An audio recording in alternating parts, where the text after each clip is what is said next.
Today we are going through a rather unique example of American architecture, and unique in the city of Cleveland because it has lasted so long. For 111 years to 120 years when they first started work on this home, which is located in a Cleveland neighborhood and is now being renovated. This home was previously before the Cleveland Housing Court, and the homeowner was faced with the choice of either repairing the home or selling it. And in part because there have been fines levied because it took so long to come up with a solution, the homeowner ultimately decided to sell the house to the homeowners who we are going to meet with today. It's not an easy task that these homeowners are facing. And they're also facing a continuation of the violation notice from the previous owner, because in Cleveland, when someone purchases a property, if there are violations on it, those violations travel with the property rather than being extinguished as the property transfers. And so we're going to see and take a look at this home and find out what was the intention of the homeowner, and hear from Jim LaRue on the things that this homeowner should consider when they undertake the renovation of this Cleveland residence.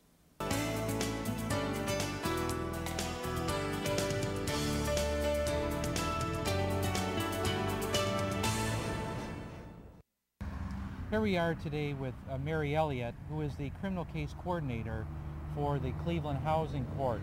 Every year we have 6,000 cases that come before the court on the criminal matters, 11,000 on civil matters. Mary Elliott is the coordinator of those cases, and the housing court specialists work to try to resolve those cases. Since the court is a compliance court, first off, punitive measures are only used if compliance cannot be obtained. Mary's efforts and her coordination involves trying to make sure that the defendants have the information that they need to comply. And of course, many times she has to differentiate between defendants who want to comply and defendants who don't. And her job in part is to let the court know what the intentions are of the defendants. This particular property has been before the court since 1994. The owner finally came to terms with the fact that he could not repair the house, he could not maintain it, and sold it. And we have many cases like this before the court. Mary, maybe you could discuss a little bit about this case and the overall compliance needs that defendants have. Well, with this particular case, difficulty getting the property owner into court and focusing on resolving the issue was difficult. Once we had the defendant's attention with a pending fine, the defendant became more serious about looking into loan possibilities. He did explore getting rehabilitation assistance through the city loan program, the cash program. Really did not have the ability to go forward with that for financial reasons, and did not go forward with that. He did then look into selling the property as a way to remedy the conditions, realizing he could not afford to bring the property into compliance on his own. This is not an uncommon situation. Many defendants find themselves in a property this size, clearly needs a good bit of rehabilitation, and the cost is sometimes out of their ability to control. The housing specialists often look at exploring with the property owner what are the best options for that property owner, and sometimes selling the property is the really only viable solution because they don't have the cost to repair the property and bring it into code standard. In the case of this defendant, who was the previous owner, his heart really told him that he wanted to rehabilitate this property, yes, but his wallet told him that it was just impossible. Yes. And many times people have the choice, either fix the property or sell it to someone who can. And in this case, and we'll see later and discuss with the new owners what their intent to do is and what their plan is to rehabilitate this home. Yes, with this particular case, the property owner has had this property in his family for a very long time, and certainly so there were some emotional issues in wanting to keep the property because it had such a lineage with his family.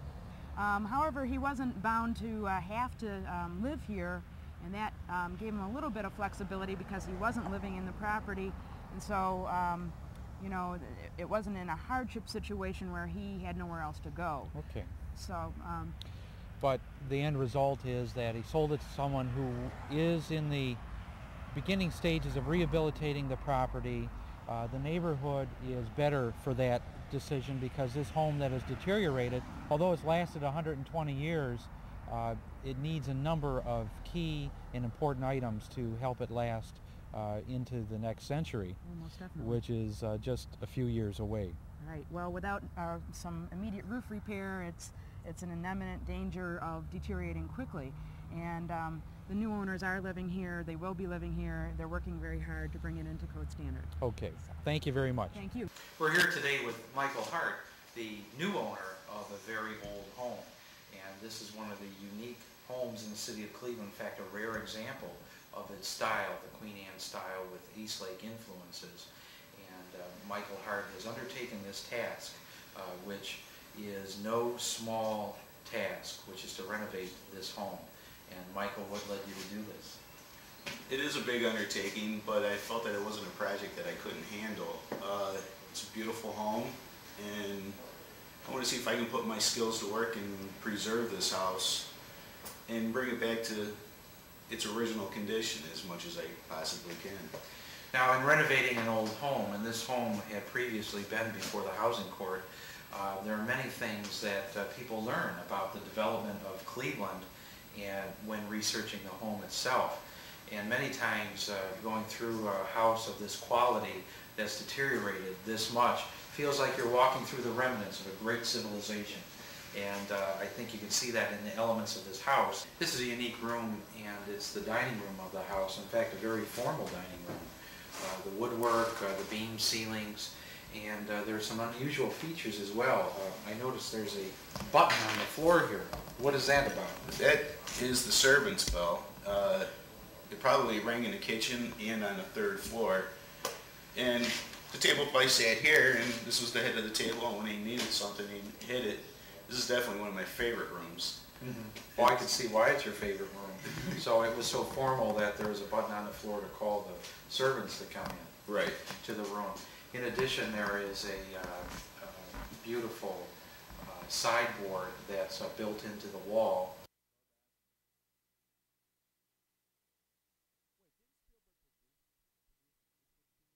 I'm going to ask Mary Elliott, who is sort of our court style, historic style expert, to reflect upon this Eastlake style and appear to be colonial elements and maybe some other elements as well.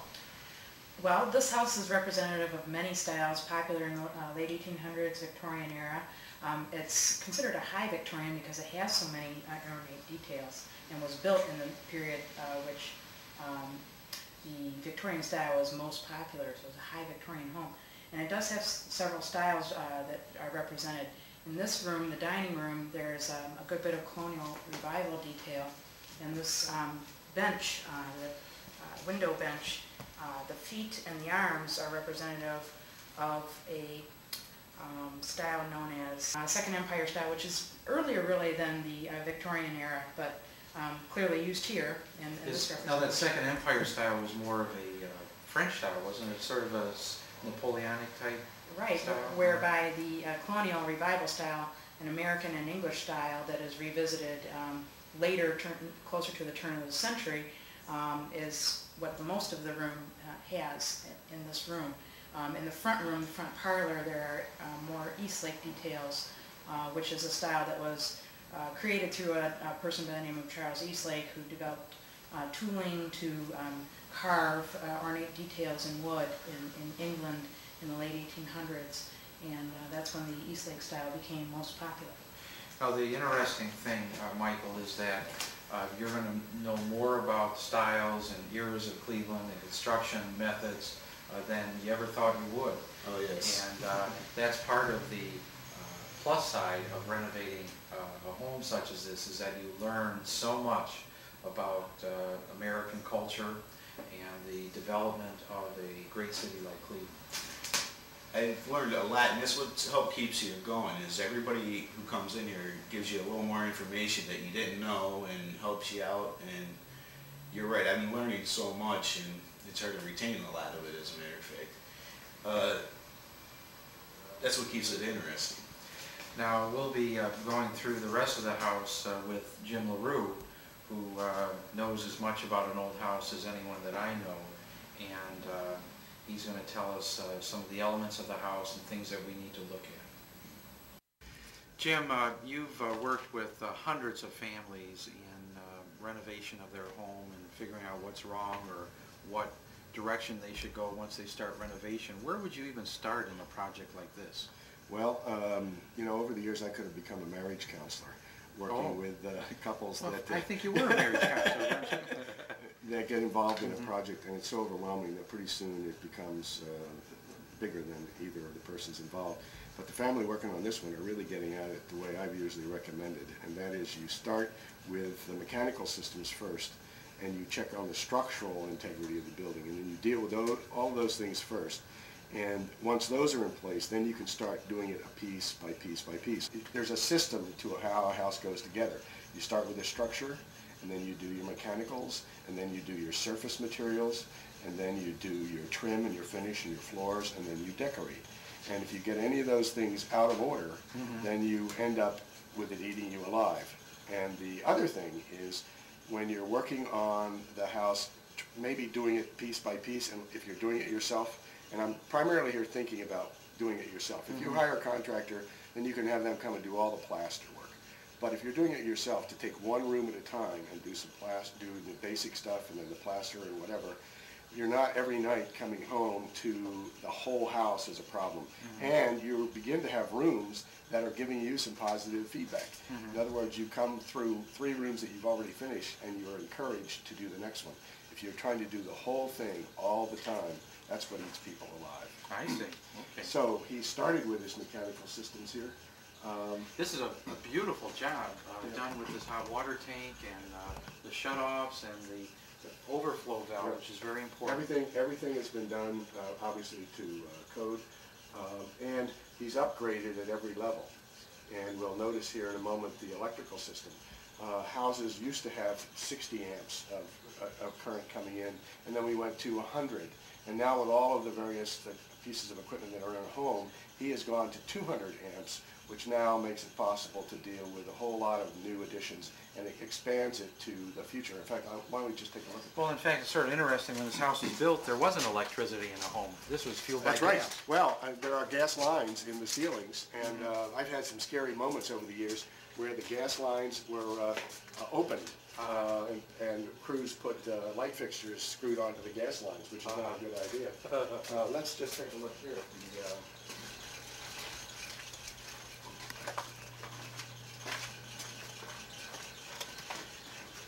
He's just getting started on putting the major electrical system together, and there aren't many of us that have a box that size in our house.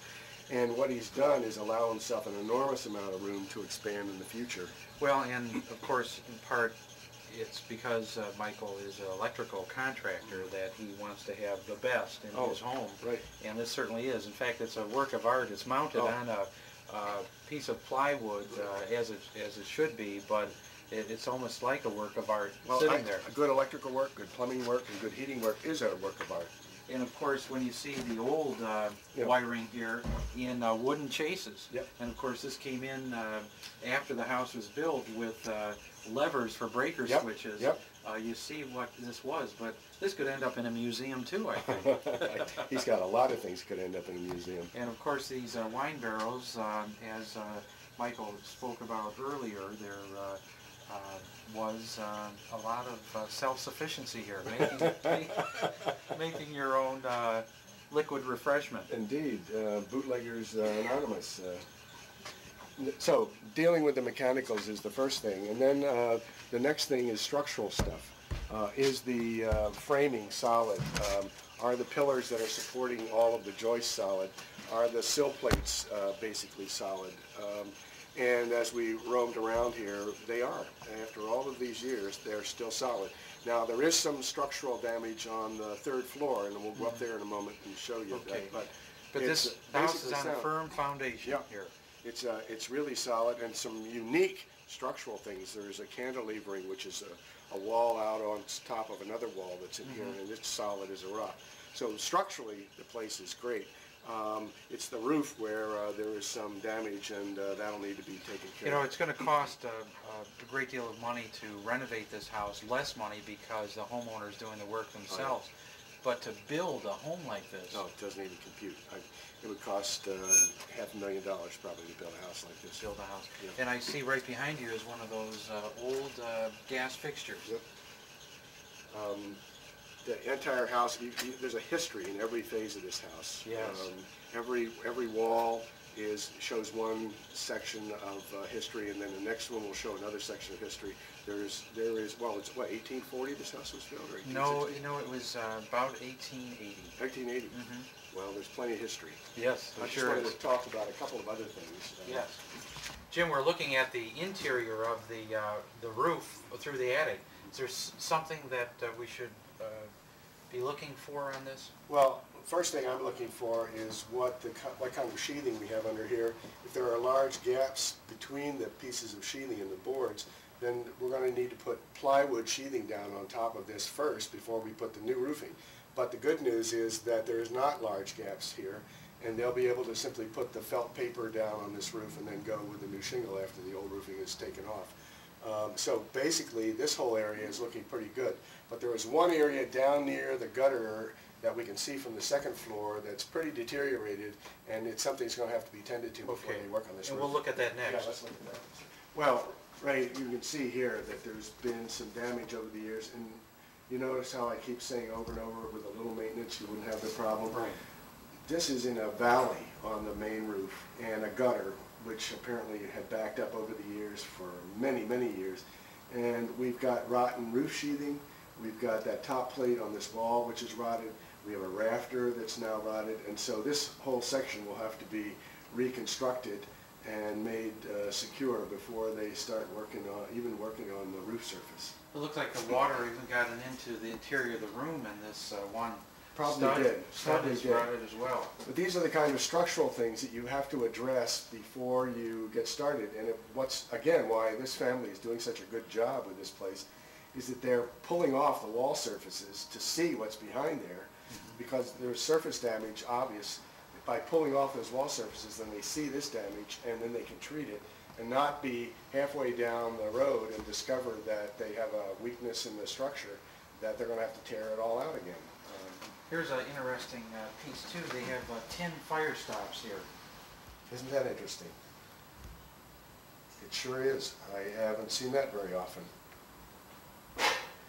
And these houses are usually built with what's called balloon construction, which is studs that go from the foundation wall all the way up to the top. And the reason for fire stops, people may not be aware, is to keep fire that would start downstairs from acting like a chimney, going right up through these walls and creating a problem. this is a rather unusual room, and I'm going to ask Michael what this room is. Michael, this room is such a small room and sort of unusual, connected to the other rooms. What was this room used for? I read in a magazine that this was called the fainting room, and what they did is the woman had a chase lounge in here, and when they wanted to take a nap during the day, instead of messing up their beds and completely disrobing from what they were wearing at the time, they would just come in here and just take a nap, just fall down and sleep. And if they were having parties down in the hall and wherever in the house, they could sneak up here and hide get and away gossip and right. whatever. It's a fun room. And what are you going to use this room for? Well, right now I think I'm going to have a desk in here and maybe a computer, and I'm going to use it as my little hideaway. Now, it's interesting that you would think that you're going to have a computer in this house that was built before there were gas lights and indoor toilets. And so it's sort of, you're certainly bringing it into the 21st century. Yes, well, we're going to modernize some, but we're going to try to keep the originals as much as possible. Okay, great. Jim, I do have a smell of that there were animals in this house probably for many years, and not all of them were as trained as well as they should have been. And The so, human animals and the other animals. well, maybe a combination. And that's one of the tasks that the new family is going to have to undertake is there appears to be an odor here, and what do you need to do to tackle that? Well, sometimes the only solution is to remove some of the flooring and get rid of it, because particularly cat urine will penetrate deeply into the wood fibers and create such a strong odor that it just never goes away. You can't even seem to seal it out. But there are some products that you can buy. One that I'm familiar with is called Exode. It's a product that gets at the enzymes in the urine and actually neutralizes the enzyme, which is the odor producing part of the urine. And it's worked reasonably well. So I would certainly try that first, because it's far cheaper than tearing things up. But there will usually be one area where the animals have continually used the same space that there may be no alternative but to take up the floor. And of course, if the new homeowner is going to have animals, the new animals will be attracted right to that spot. No question, no question. So it's a good idea to treat it before you get into the structure. Okay. When you're rehabbing your house, we've already talked about getting the mechanicals and the structural stuff straightened out. And then the next steps are to deal with the surface materials. In this case, they'll be putting a new drywall on the ceiling. Since this is close to a third floor, they'll probably be considering insulation materials first, and then put your surface materials. Then your finished surface materials, the paint or wallpaper or whatever you're going to do.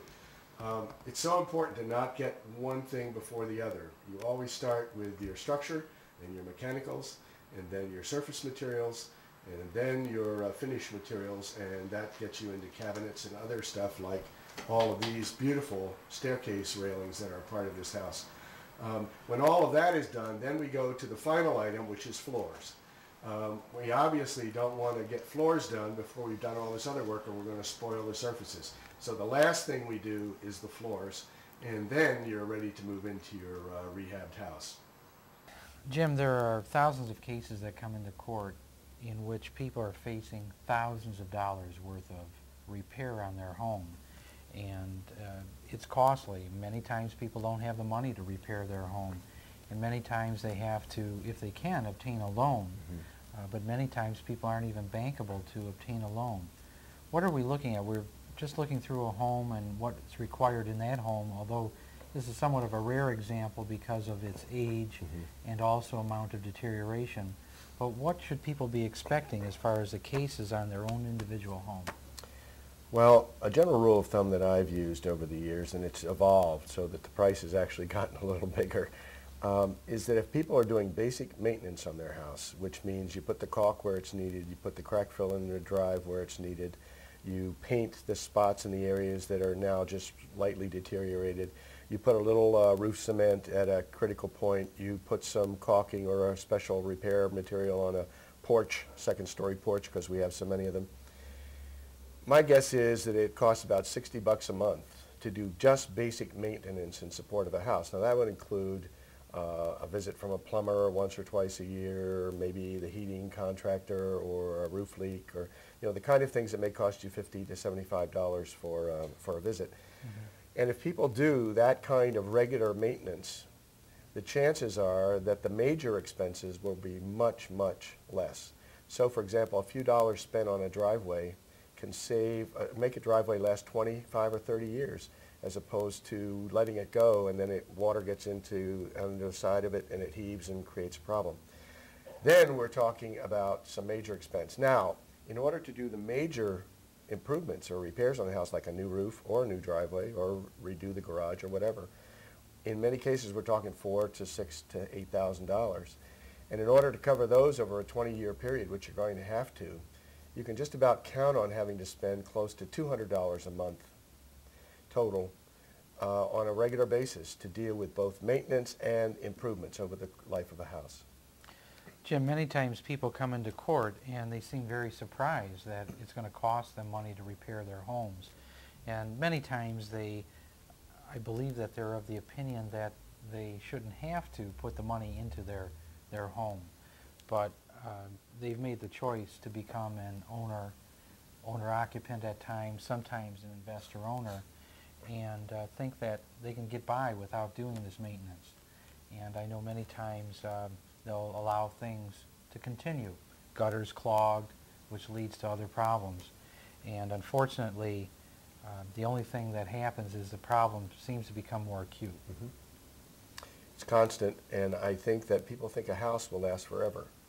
That no one has a second thought about having to trade in the automobile after 6 or 7 years and get another car, even a used car. But we don't have that same feeling about a house. It's sort of like a house will go on forever and ever and ever. But houses are made of stuff that deteriorates over time with moisture and weather and human wear and tear. And there's no way around it. And the major problem then is if one house or two houses or three houses start to deteriorate, then the street starts to feel the impact. And then you get people starting to say, well, maybe I'm not going to stay here any longer, or I'll do something else. And the whole street starts to disintegrate, and that becomes a really enormous problem, because once people on a whole street stop caring, then it's sort of self-fulfilling prophecy. And most of what I've been doing the last 20 years has been trying to reverse that trend, and so on a neighbor by neighbor basis, getting people to say, hey, if I do a little, then maybe the next guy will do a little, and we can put the street back together again. One of the dynamics that I've seen happen is as far as investor-owner market, where many times investor-owner may move from the house or they inherit the house. And for the unsophisticated investor-owner, all they do is rent the house out and don't consider that they have to put money in to replace and repair what needs to be repaired, thinking somehow mystically that the tenants are going to repair major systems in the house. And of course we have thousands of defendants facing thousands of dollars worth of fines who are dealing with this false logic.